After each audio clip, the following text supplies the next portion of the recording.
ಸ್ನೇಹಿತರೆ ಎಲ್ಲರಿಗೂ ನಮಸ್ಕಾರ. ಮುರಳಿ ಜೊತೆಗೆ ಸ್ವಾಗತ. ನೋಡಿ, ಇವತ್ತು ಭೀಮಾಸ್ ಕಿಚನ್ ಫ್ಯಾಮಿಲಿ ರೆಸ್ಟೋರೆಂಟ್ ಅಲ್ಲಿ ಫೇಮಸ್ ಗುಂಟೂರು ಚಿಕನ್. ಇದು ಗುಂಟೂರು ಚಿಕನ್ ಇಲ್ಲಿ ತುಂಬಾನೇ ಚೆನ್ನಾಗಿರುತ್ತೆ. ಈಗ ಬನ್ನಿ ನೋಡೋಣ ಇವರು ಗುಂಟೂರು ಚಿಕನ್ ಇವರು ಯಾವ ರೀತಿ ಮಾಡ್ತಾರೆ ಅಂತ ಬಿಟ್ಟು ತೋರಿಸ್ಕೊಡ್ತೀನಿ. ನೋಡಿ, ಗುಂಟೂರು ಚಿಕನ್ ಮಾಡೋದಕ್ಕೆ ಇವರು ಕಬಾಬ್ ಪೀಸ್ ಲಾಸ್ಟ್ ಟೈಮ್ ನಾನು ವಿಡಿಯೋ ಹಾಕಿದ್ದೆ, ಸೇಮ್ ಕಬಾಬ್ ಪೀಸ್ನೇ ಇವರು ಗುಂಟೂರು ಚಿಕನ್ಗೆ ಯೂಸ್ ಮಾಡ್ಕೊತಾರೆ. ಈಗ ಗುಂಟೂರು ಚಿಕನ್ ಇವರು ಮುಂಚೆನೆ ಹಾಫ್ ಬಾಯ್ಲ್ ಮಾಡಿ ಇಟ್ಕೊಂಡಿರ್ತಾರೆ, ಮತ್ತೆ ಇದನ್ನ ಫುಲ್ ಬಾಯ್ಲ್ ಮಾಡ್ಕೊತಾ ಇದ್ದಾರೆ. ಈಗ ಫುಲ್ ಬಾಯ್ಲ್ ಮಾಡ್ಕೊಂಡಿದ ನಂತರ ಈಗ ಇದಕ್ಕೆ ಒಗ್ಗರಣೆ ಹಾಕೊಂತಾರೆ. 2 ಟೀ ಸ್ಪೂನ್ ಎಣ್ಣೆ ಹಾಕೊಂಡಿದ್ದಾರೆ.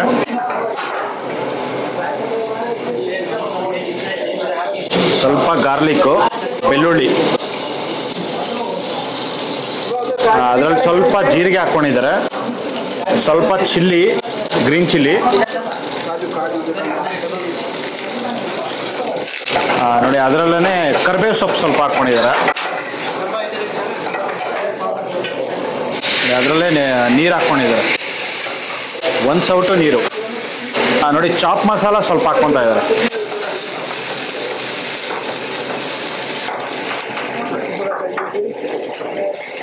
ನೋಡಿ ಈಗ ಕಡಾಯಿ ಮಸಾಲ ಸ್ವಲ್ಪ ಹಾಕ್ಕೊಂಡಿದ್ದಾರೆ.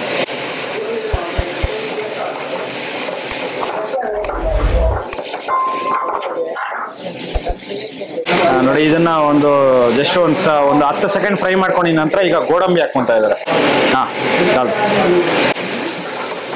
ಒಂದು 6 ಇಂದ 7 ಗೋಡಂಬಿ.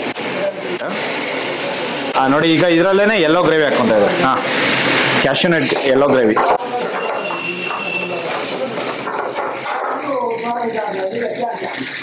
ಅದನ್ನೇ ಪುಡಿ ಉಪ್ಪು ಮತ್ತೆ chilli powder.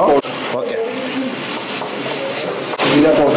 Jeera powder. Okay, ನೋಡಿ 1 ಚಿಟಿಕೆ ಜೀರಾ ಪೌಡರು, ಧನಿಯಾ ಪುಡಿ, ಧನಿಯಾ ಪೌಡರು 1-2 ಚಿಟಿಕೆ.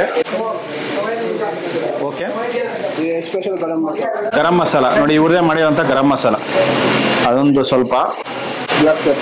ಬ್ಲ್ಯಾಕ್ ಪೆಪ್ಪರ್ ಪೌಡರ್ ಸ್ವಲ್ಪ, ಅದರಲ್ಲಿ ಒಂದು ಸ್ವಲ್ಪ ಲೆಮನ್. ನೋಡಿ ಈ ಥರ ಮಸಾಲೆ ಎಲ್ಲ ಹಾಕುವಾಗ ಫ್ಲೇಮು ತುಂಬ ಕಡಿಮೆ ಮಾಡ್ಕೋಬೇಕು, ಇಲ್ಲಾಂದರೆ ಸೀದೋಗುತ್ತೆ. ನೋಡಿ ಇಷ್ಟನ್ನು ಹಾಕ್ಕೊಂಡು ಈಗ ಮಿಕ್ಸ್ ಮಾಡ್ತಾ ಇದ್ದೀವಿ.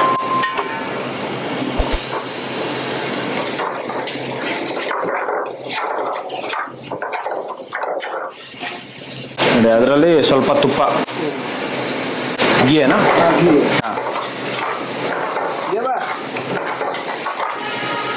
ರೆಡಿಯಾ? ಚಿಕನ್ ಇದನ್ನ ಒಂದು 2 ರಿಂದ 3 ನಿಮಿಷ ಇದನ್ನ ಫ್ರೈ ಮಾಡ್ಕೊಂಡಿದ್ದಾರೆ. ಫ್ರೈ ಮಾಡ್ಕೊಂಡಿದ ನಂತರ ಈಗ ಇದ್ರಲ್ಲಿ ಹಾಕೊಂತ ಇದ್ದಾರೆ.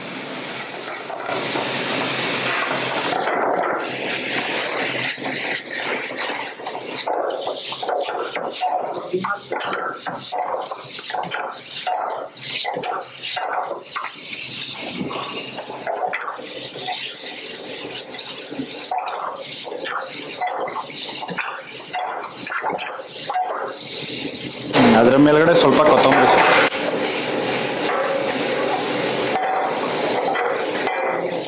ಮಸಾಲದಲ್ಲಿ ಹಾಕಿದ ನಂತರ ಒಂದು 40 ಸೆಕೆಂಡ್ಸ್ ಇದನ್ನ ಫ್ರೈ ಮಾಡ್ಕೊಂಡಿದ್ದಾರೆ.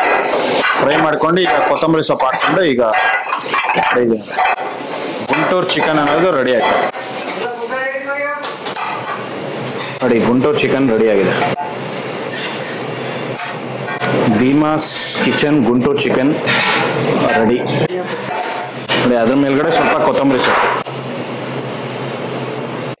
ಸ್ನೇಹಿತರೆ ನೋಡಿದ್ರಲ್ಲ, ಒಂದು ಭೀಮಾಸ್ ಕಿಚನ್ ಫ್ಯಾಮಿಲಿ ರೆಸ್ಟೋರೆಂಟ್ ಅಲ್ಲಿ ಗುಂಟೂರು ಚಿಕನ್ ಇವರು ಯಾವ ರೀತಿ ಮಾಡಿದ್ರು ಅಂತ ಬಿಟ್ಟು. ಇದಂತೂ ತುಂಬಾನೇ ಚೆನ್ನಾಗಿರುತ್ತೆ. ನೀವು ಒಂದ್ಸತಿ ಈ ಕಡೆ ಬಂದಾಗ ಒಂದ್ಸರಿ ಟೇಸ್ಟ್ ಮಾಡಿ ನೋಡಿ. ನೋಡಿ ಈ ವಿಡಿಯೋ ನಿಮಗೆಲ್ಲ ಇಷ್ಟ ಆಗಿದೆ ಅನ್ಕೋತೀನಿ. ಇಷ್ಟ ಆಗಿದೆ ದಯವಿಟ್ಟು ಲೈಕ್ ಮಾಡಿ, ಶೇರ್ ಮಾಡಿ, ಸಬ್ಸ್ಕ್ರೈಬ್ ಮಾಡಿ. ಮುಂದಿನ ವಿಡಿಯೋದಲ್ಲಿ ಸಿಗ್ತೀನಿ. Thank you, bye bye.